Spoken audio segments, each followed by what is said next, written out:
This is North Dakota Legislative Review. I'm Dave Thompson. Thanks for joining us. The pace of work in the session has started to kind of accelerate a bit. This week it was interrupted by a couple of interesting things that happened. One was a blackout, one was a surprise announcement from Washington, D.C. And here to talk about what happened this week and what we can expect in the weeks to come is the new Senate Democratic leader, Ryan Taylor from Towner. Ryan, thank you for being here. Thanks for having me, Dave. Senator, just, it was an odd day on Tuesday this week, because first off, we had the announcement about Senator Conrad not running for re-election. Then you had a blackout and you had to delay a legislative day. What kind of day was that? Well, it was pretty momentous, and Senator Conrad's announcement was, not a complete surprise to everyone, but something that hit us with a lot of gravity in terms of what we will possibly lose in North Dakota with his seniority and all his expertise in the budget process in D.C.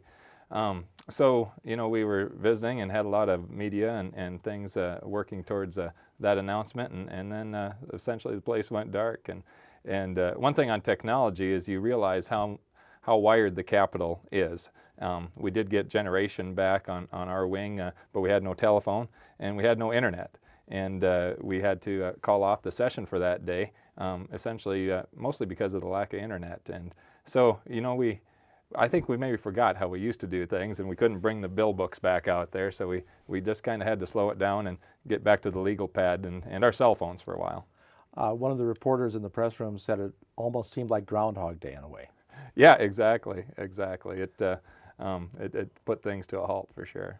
I wanted to talk about you, and you sought this job. Mm-hmm. Why?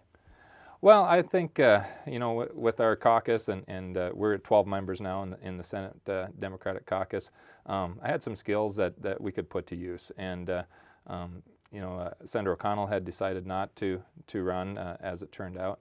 And,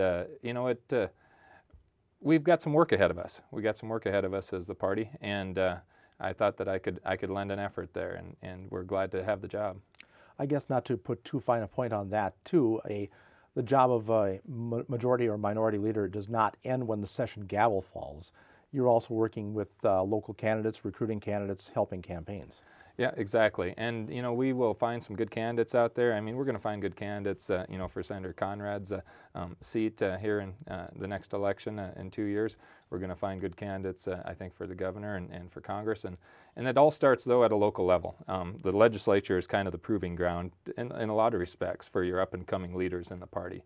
So, we can't be letting any districts go unchallenged. And I think it's so important for our democracy to have a functioning and healthy minority, and someone that is a check and a balance to the majority, and especially when you get to a supermajority status, someone has to be there to kind of shine a light on things. And it's how our democracy works, and I think that it's important for us to have that there, to promote good government in North Dakota. You're not quite at that point in the session, of course, where we see any kind of partisan divides or east-west splits or rural-urban divides, but that's coming. It will. One of the things that happened, following the governor's both budget address and State of the State addresses, he did outline some big projects in North Dakota where there's going to be a fair amount of agreement. And, the fact that the oil patch is in great need of infrastructure development, that region has been producing so much for North Dakota. I think across party lines, we agree that needs to be taken care of. We look at our friends and citizens in Devil's Lake that is, they're suffering death by 1,000 cuts with that lake and all that they have lost, and then water again with Fargo and their flood control. So I think there's a lot that we can all rally around in terms of both sides of the island and as neighbors across the whole state, east and west. But there will be some divisions. There will be some debate coming down the road, and some of our traditional advocacies that we have in our party, and maybe some that they have may come to a bit of a head. And we'll see where the middle falls, and that's going to be the most interesting part. But of course, hearing from your comments and the comments of your House counterpart, there, as you said, there's a lot of agreements, so apparently a lot of your priorities kind of dovetail with what the governor outlined. There was, and of course we have a good budget surplus, which maybe makes things a little easier. We all are proud of the fact that North Dakota is in the shape that it's in. And we do have to give a lot of credit to the oil that flows beneath the ground. Agriculture has been doing pretty darn well. I sold calves for more money than I've ever gotten for them just last weekend. And our expenses have increased in agriculture, but we've had some great crops, and cattle prices are doing well. It all leads to more sales tax revenue, more income tax revenue, and we're just real fortunate to have such a balanced state that has a lot of commodity richness to it. With the state doing well, already you see the calls for tax cuts. There have been calls to reduce the income tax rate, cut the income tax rate, cut corporate taxes, reduce corporate taxes, and possibly get out of this property tax business. And the latest one, of course, that's getting some traction. I don't know if the bill is in, but I suspect it is, about maybe reducing oil taxes. Have you looked at some of these proposals, and what do you think overall about those kind of strategies? Well, some of those were in the governor's address, as you mentioned, taking some more off the income tax rate.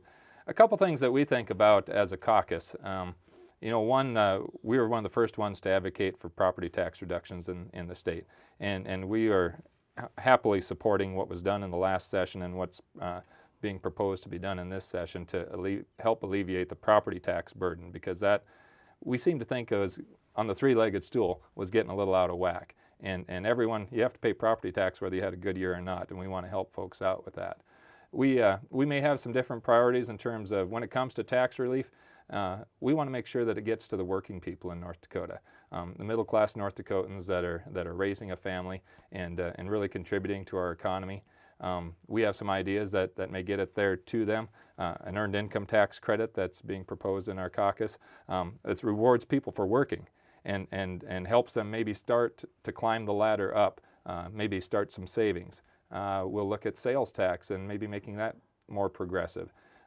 We have good progressive sales tax in North Dakota, but taking the sales tax off of clothing, because that is a necessity in North Dakota. We all can step outside right now and know that clothing is darn sure a necessity. And when it's below zero, you got to have those items. So I think we're going to look at ways, and when it comes to income tax, we're not we're something like 35th in the nation, I think, in our rate of income tax. So it's not necessarily burdensome, but if we want to help with income tax, let's look at those bottom brackets and the folks that are going to put that right back into the economy. Since you mentioned sales tax on clothing, of course, one bill that's been introduced already is a sales tax holiday, which would coincide with back-to-school shopping. But this is not a complete repeal. Right, and that was in the House, and we've got one that'll be going in, and our deadline is still coming up here on Monday. I actually have the bill on my desk to take sales tax off of clothing altogether. We did include a remedy in there to try and keep the cities whole, who would lose some revenue. But we do know that with Minnesota not having sales tax on clothing, there's some competitive loss to the border towns, and we just look at it as it's going to help folks around the state. Diapers are included in there. So if you got little kids like I do, that's an expense, and you got to give them a new coat in the winter. And if you're out there working in the oil patch and you get some new coveralls and some Carhartts, it's something that'll put a few dollars back in everyone's pocket. Ironically or coincidentally, Minnesota is now looking at putting the sales tax back on clothing because Minnesota's got the opposite problem that we do. They've got a $6.5 billion deficit. So it may be a time where we can actually move some retail business back across the river, and I think that's a good thing to do. You also brought up property tax, and I wanted to get your take on that. Apparently there's broad agreement that you want to continue the property tax relief that was started, 2 years ago. But Representative Carlson, the House Majority Leader, when he was on this program last week, said that there's a little growing unrest in his caucus that the state is even dealing in the property tax business, that maybe it might be better to shift some of this relief to income tax. I just wanted to get your thoughts. Well, the income tax is progressive, and that's a good thing. But as we hear from folks, we had the property tax tied to income tax 2 bienniums ago, which got to be the accountants sure didn't like that. I still think, when you look at farmers and ranchers and business people and every homeowner in the state, that if we can reduce their property tax bill, that really is what we hear from our constituents. Now, maybe there's a way to maybe make that more permanent, if you say, the homestead tax credit, expanding that may be one way to get, some base level property tax relief to folks. What was done in terms of taking 75 mills off of the school mill levy was a good thing, in terms of getting that relief back to property owners. And it did put the state back in the business of our long-sought goal of paying 70% of the cost of education in our public schools. I think that debate will come, but I still like to see it targeted actually to property. And we know we're going to benefit some out-of-state property owners in the process, but that may just be one of the necessities of it. One of the things he also brought up is that maybe taxpayers were expecting so much of a property tax relief. They didn't quite get that in some cases because cities and counties raised their property taxes, raised their mill levies, or saw valuations increase. Mm-hmm. Now there are a lot of bills it looks like in both chambers that will do things with caps on Mm-hmm. local governments and property taxes or caps on valuation. How do you feel about those things? Well, and we haven't had those come to the floor in the Senate yet at this point in time, but we did see valuations rise. We saw it on agricultural land in my own neighborhood. And, maybe we need to also look at the other side of the coin is how do we fund our local political subdivisions. And we know the cost of maintaining and building roads has gone up significantly for counties and townships and clearing the snow off the roads. So maybe getting more money into the highway distribution fund for counties and cities. There's ways that we can, at the state level, with the revenues we have, make sure that schools, who are the big chunk of property tax, counties and townships are better funded to maybe dampen that a little bit. Putting caps and things on is going to have some effect on local control, but there's other ways to attack it, I think. Maybe one of the ways is a state aid distribution fund. The percentage of the first cent of sales tax that goes back to cities and counties and local governments. Exactly, and you'll also see a bill on the motor vehicle excise tax going into that highway distribution fund. The governor proposed 25%. There was a bill out of the interim committee to take 100% of it. That's probably, if there's going to have to be some middle ground there probably. It is a pretty big price tag to take 100% of that, but that bill I believe is in the House right now, and we may see some improvement there. Getting money to the folks for their road needs at the local level.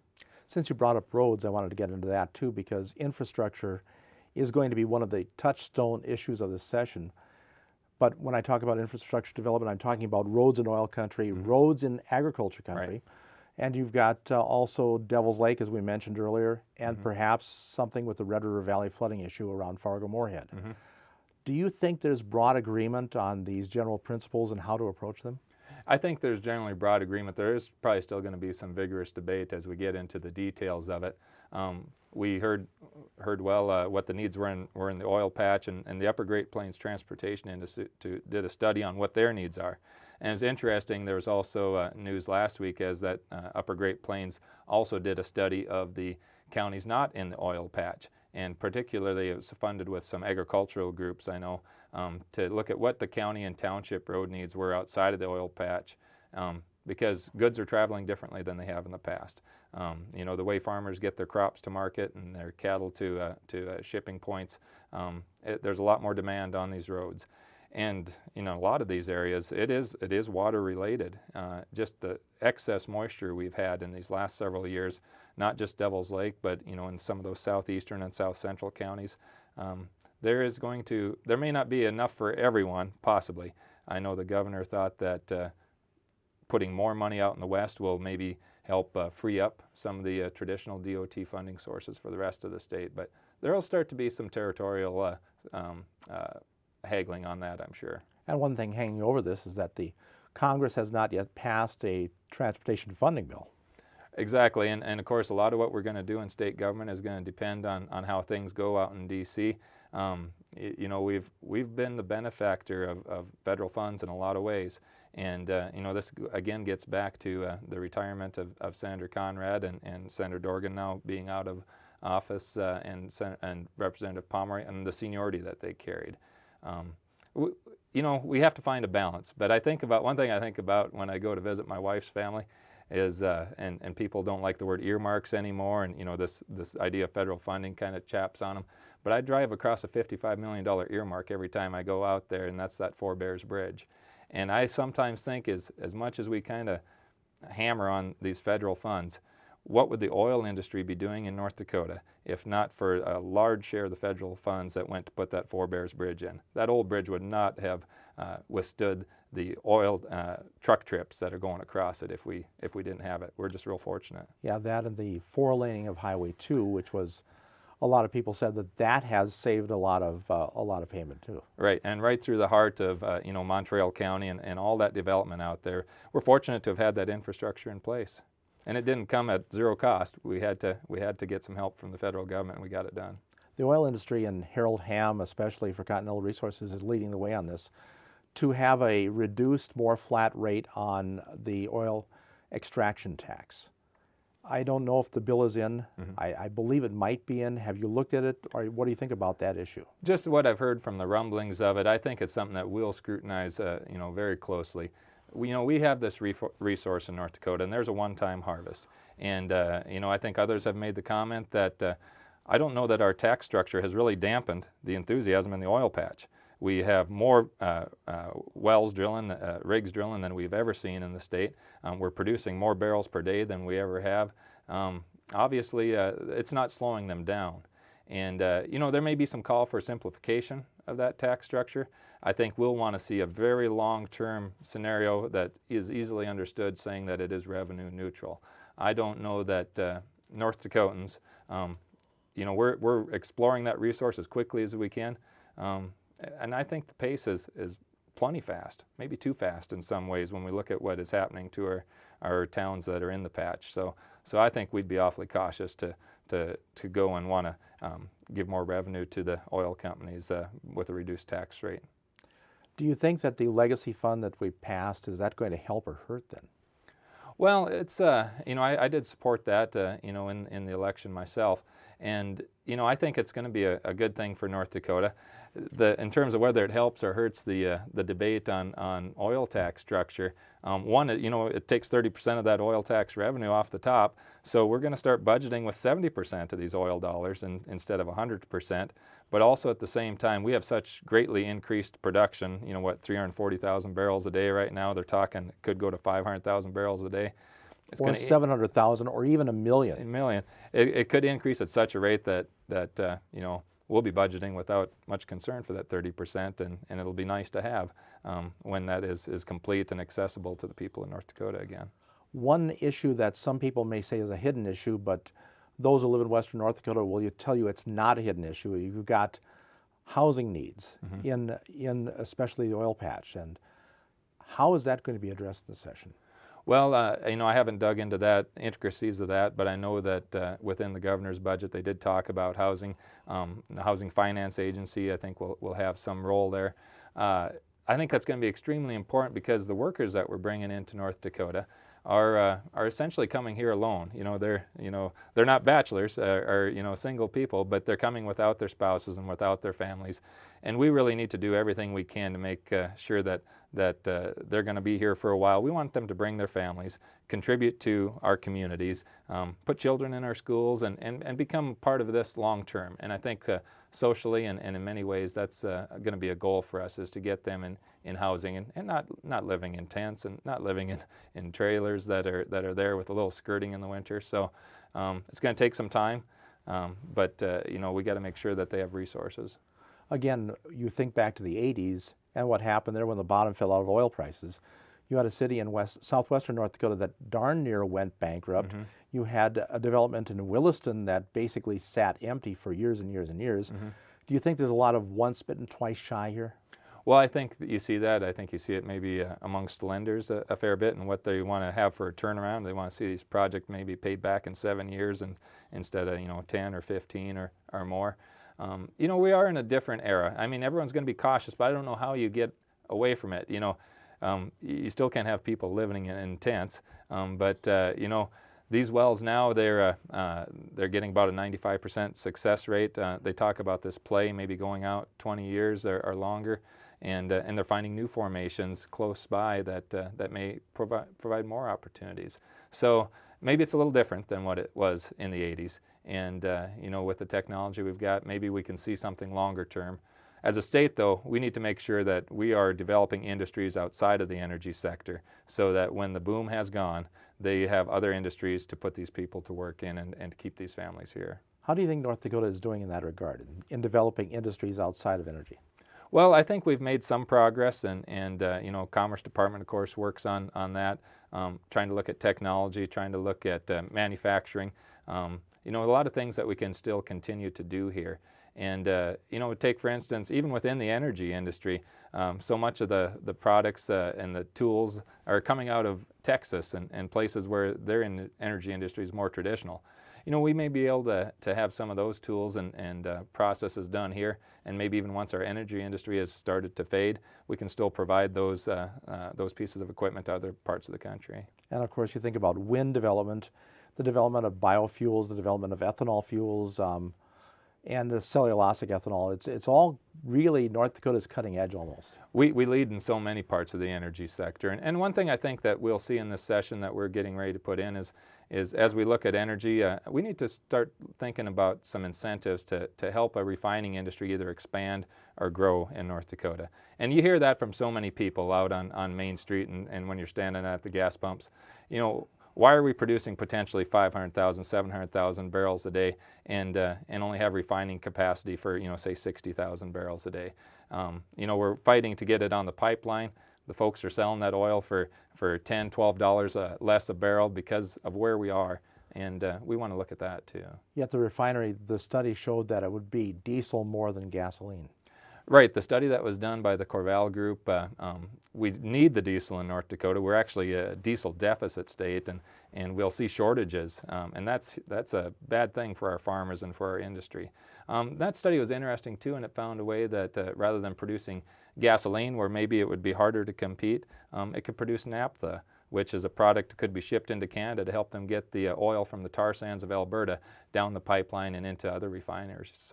So I think that's going to be looked at. That was a well-done study, and North Dakotans should be looking at that for opportunities. I know we could probably spend the next half hour on this next subject, but we have a few minutes left, and I wanted to get into it a little bit. Have you looked at the higher education budget? You know, not personally. I actually was down at a hearing for the Lake Region College because one of my cousin's kids was there talking about the WIN program. But yeah, there'll be some debate there. I think we do have a proposal within our caucus to actually freeze tuition even at the four-year universities. The governor proposed a 2.5% hold even on tuition increases. We have a proposal to freeze it at zero, same as the two-year colleges, and maybe get a handle on student fees. So we've got some things where we're looking at, you know, the universities are, in a large part, are about students and helping students have access to the American dream. So we want to keep an eye on that. There is some uncomfortableness in both chambers, more so I think with the majority party, the Republicans, about the budget increase that higher education sought and actually what was put in Governor Dalrymple's budget.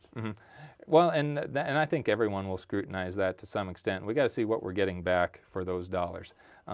If they're taking good care of our students and providing them a quality education that will maybe help them have a successful career, we hope right here in North Dakota, I'm willing to make that bet with them. But you know, we do have to keep them accountable. I agree with that. So at this point, you think that will evolve as things are going to be unfolding, and how higher education is treated? I believe so. I believe so. You know, our caucus will be looking at that. We are really looking at ways that we can invest in our next generation, and the colleges and universities are certainly a key part of that. You know, again, that's one of the planks that we're going to stand on, along with our K-12 education. We're going to want to make sure that we're getting money back to the working people in North Dakota, and we're going to have some initiatives on providing good government in the state. So we kind of got our plate full. So from your perspective, what do you see as something innovative that's coming through the session, something that's been introduced, may not pass, but something that kind of interests you as some kind of innovative bill? Well, you know, it's a bill that we're just putting in, or it has just been put in as a House bill, and it was the bill on incentivizing an oil refinery in North Dakota. I think that's going to get a lot of traction. I think it'll get a lot of interest across the state. It's not about state ownership. It's about some matching dollars to get the permitting process done, and having our Commerce Department, maybe an energy division within the Commerce Department, help lead that permitting process, and with some small loan guarantees for the scope of the project, but something that will entice an individual or a company to look at refining oil in our state. That will take a little time, of course, because of all the permits.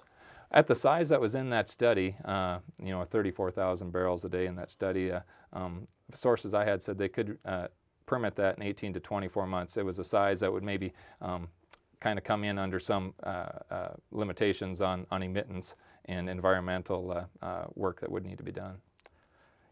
And you've got another issue that's really going to be on the forefront come November, because you'll have to come back in a session. That's redistricting. Just very briefly, where's your caucus on that? Well, that's going to be a huge part of what we call, promoting good government, because good government's going to start with the voters. And as we go into a reapportionment and redistricting, we'll be there to make sure that people aren't disenfranchised. The state has grown some. We'll be looking at either 47 districts, 45, 49. We want to make sure that it respects people's trade areas, their communities, their county lines, different things that we can kind of count on. And we don't want to do a Tom DeLay style district that might be a block wide and 100 miles long. We want this to make sense for people, to make sure that they are voting in a district that they feel comfortable in. And with that, we've run out of time.